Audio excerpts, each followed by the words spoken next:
તાપી જિલ્લાના સરહદી વિસ્તાર એવા કુકરમુંડા તાલુકામાં ગેરકાયદેસર રેતી ખનનનો કાળો કારબાર હવે સ્થાનિક નાગરિકો અને ખેડૂતો માટે જીવનું જોખમ બની ગયો હોય તેવો કિસ્સો પ્રકાશમાં આવ્યો છે। કુકરમુંડા તાલુકાના જૂના ગોરાસા ગામમાં હાઈવા ટ્રક અને બાઇક વચ્ચે અકસ્માત સર્જાયો હતો, જેમાં બાઇક ચાલક ખેડૂતનું મોત નીપજ્યું છે। ત્યારે સૂત્રોના જણાવ્યા મુજબ આ ઘટનાના દિવસે જિલ્લા ભૂસ્તર વિભાગની ટીમ ચેકિંગમાં આવી હતી, જેના કારણે રેતી માફિયાઓ અને ટ્રક ચાલકોમાં ફફડાટ મચી ગયો હતો। પકડાઈ જવાની બીકે ટ્રકો આડેધડ અને બેફામ ગતિએ ભગાડવામાં આવી રહ્યા હતા, જે દરમિયાન આ નિર્દોષ ખેડૂતે તેનો જીવ ગુમાવવો પડ્યો હતો। અને ચોંકાવનારી બાબત એ છે કે આ ટ્રકની પાછળ જ ભૂસ્તર વિભાગની ગાડી તેનો પીછો કરતી હતી, તેમજ આ વિડીયો હાલ સોશિયલ મીડિયામાં વાયરલ થવા પામ્યો છે। તાપી નદીના પટમાંથી રાત દિવસ નિયમોને નેવે મૂકીને થતું રેતીનું ઉત્ખનન અને ત્યારબાદ રસ્તાઓ પર યમદૂત બનીને દોડતા ઓવરલોડેડ ડમ્પરોએ વધુ એક નિર્દોષ વ્યક્તિનો ભોગ લીધો છે। ગત 15મી મે 2026ના રોજ બપોરે આશરે 1 થી 2 વાગ્યાના અરસામાં જૂના ગોરાસા ગામના રોડ ઉપર બનેલી એક ભયાનક અકસ્માતની ઘટનાએ સમગ્ર પંથકમાં અરેરાટી સાથે ભારે રોષ જગાડ્યો છે।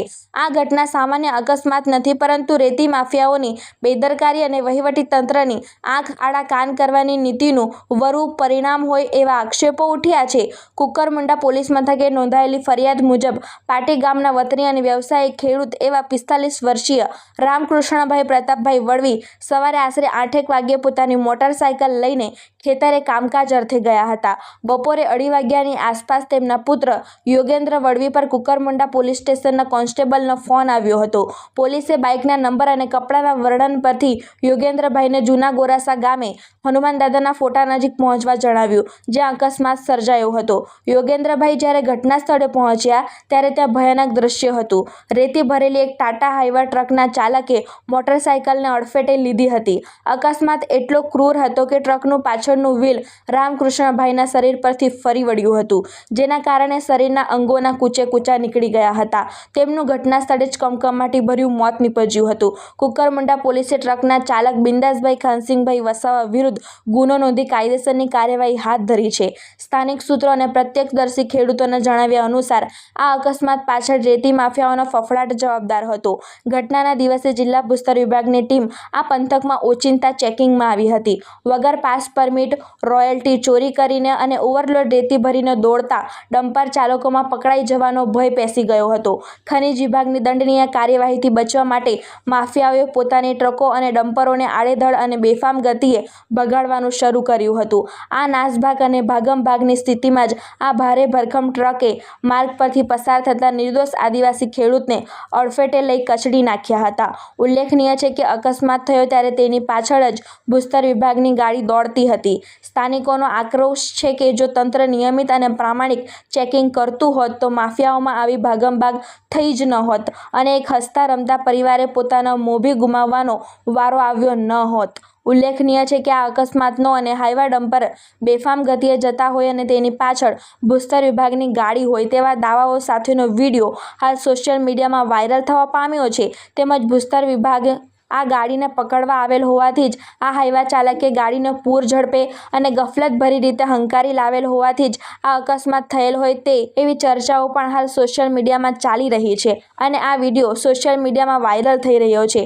જોકે તાપી સ્વરાજ ન્યૂઝ ચેનલ આ વિડીયોની પુષ્ટિ કરતું નથી।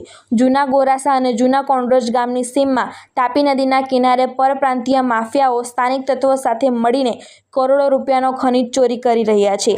આ ગેરકાયદેસર પ્રવૃત્તિઓ છતી ન થાય તે માટે આ ગંભીર ઘટનાને માત્ર એક સામાન્ય માર્ગ અકસ્માતનું રૂપ આપવા માટે સ્થાનિક વહીવટીતંત્ર અને કુકરમુંડા પોલીસ પર ભારે રાજકીય દબાણ લાવવામાં આવી રહ્યું હોય તેવી ચર્ચાએ પણ પંથકમાં જોર પકડ્યું છે। પોલીસ ચોપડે અકસ્માતનો ગુનો તો દાખલ થયો છે, પરંતુ અકસ્માત પાછળ જવાબદાર ગેરકાયદેસર રેતી ખનન અને ઓવરલોડિંગના મૂળ મુદ્દા પર ઢાંક પીછાડો કરવાનો પ્રયાસ થઈ રહ્યો હોવાના આક્ષેપ ખેડૂતો દ્વારા કરવામાં આવી રહ્યા છે। આ પંથકના ખેડૂતો, ખેતમજૂરો અને વિસ્થાપિત પરિવારો આજે ભયના ઓથાર હેઠળ જીવી રહ્યા છે। ગેરકાયદેસર રેતીના વહનથી રસ્તાઓ બિસ્માર બન્યા છે અને ખેતરોમાં જતા ખેડૂતો સદાય અકસ્માતનો ભય અનુભવે છે।